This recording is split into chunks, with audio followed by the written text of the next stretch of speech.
Hello everyone, hope you're doing well. As you can see here on my tree, that fuzzy vine is poison ivy. Poison ivy is not very pleasant.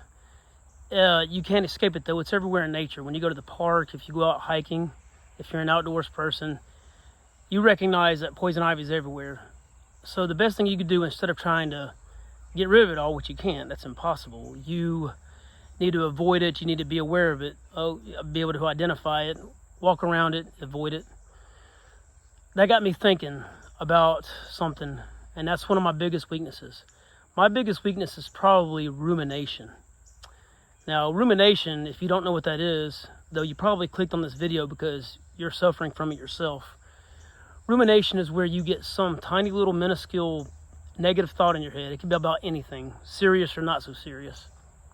And that negative thought stays in your mind, and you keep dwelling and thinking about it. And that negative thought perpetuates itself and grows in domino effects into more negative thoughts. And then, an hour later, you're mad about something that happened yesterday. Then when you start ruminating on it, an hour later, you're mad at like your third grade teacher for something that she said to you that you didn't like. And, it gets that crazy. So that's one of my weaknesses. It has been for years. And so I got tired of it, and I learned some tricks and tips that I'm going to share with you guys today on how to acknowledge it and how to handle it. So the first thing is to acknowledge it. You can't escape rumination, but thoughts are going to happen in your mind. And let me say something real serious here. Here's a huge truth bomb. Please take this. You are not your thoughts. No matter what thoughts you have, no matter how negative you get, no matter what, always remember that you are not your thoughts. You're the blue sky, and your thoughts are like clouds that float across it. And you're the blue sky, you're the observer. You get to pick what emotions, what clouds that you want to take, and but you can't escape having negative thoughts. So you have to confront it, you have to acknowledge it, and you have to tell yourself, oh, I'm having negative thoughts again, I'm ruminating again. And when that happens, you've just got to try to stay positive. You've got to learn to kind of rewire your brain, and you have to accept it. And it's kind of like if you're in your living room, picture your mind like your living room, and you're in there chilling, watching TV, and you got a vacuum cleaner salesman knocking at your door. You got to get up and answer the door, or, you have somebody trying to sell you Girl Scout cookies.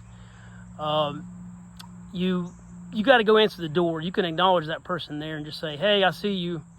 But not today. I don't want to buy a vacuum today. I don't want to buy anything. I don't want solicitors in my head today. And when that negative thought appears, you just shoo it on by like water bouncing off an umbrella. That's what you got to do. You got to acknowledge it. Don't try to run away from it, but combat it. Be brave about it and just say, oh, I'm ruminating again. But, they say whenever you have an emotion pop up in your head, you have approximately 90 seconds. That emotion, whatever it is, joy, sadness, anger, it stays in your mind for 90 seconds. And you get to choose actively if you want to sit on that thought or that emotion or change it to something else. So I've learned to do that. Another thing, try keeping a journal. I know it sounds cheesy, but even if you don't like to write or you're not that good at writing, just try it. Write your thoughts down. I keep a gratitude journal, this right here. Take the time, go to Walmart, and get yourself something fancy. Get yourself something nice. I got this brown leather book. Spend a little bit of money and get you something really nice that resonates with you, that you would really like to write in. I find that journaling my thoughts has helped me out tremendously. It puts you in a good mood. You come home, even if you just spend 2-3 minutes doing it, just write down things you're grateful for. That's going to be a game changer. Another huge asset that I've found in handling rumination is the 4-7-8 breathing method. The 4-7-8 breathing method was developed a long time ago in ancient India, I believe. And it's even used by a lot of our military, like special operations soldiers. They use the 4-7-8 breathing method. Let me walk you through it. You just loosen yourself, lower your shoulders. Breathe in deep for 4 seconds. 3, 4. Hold your breath for 7 seconds.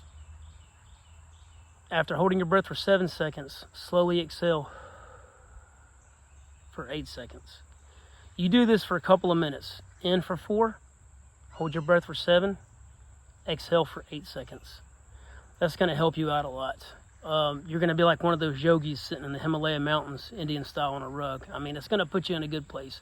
Just the way your oxygen gets to your brain and doing that 4-7-8 breathing method. I'm not a scientist, but it does something to your blood vessels. It helps them contract a different way.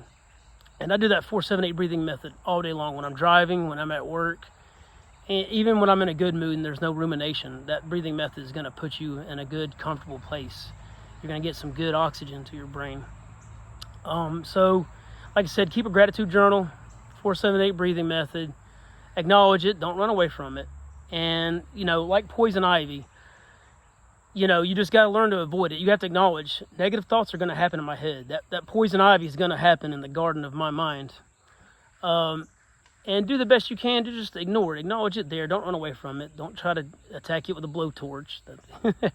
Just work yourself around it. Rewire your brain to be more positive. Always show gratitude every day.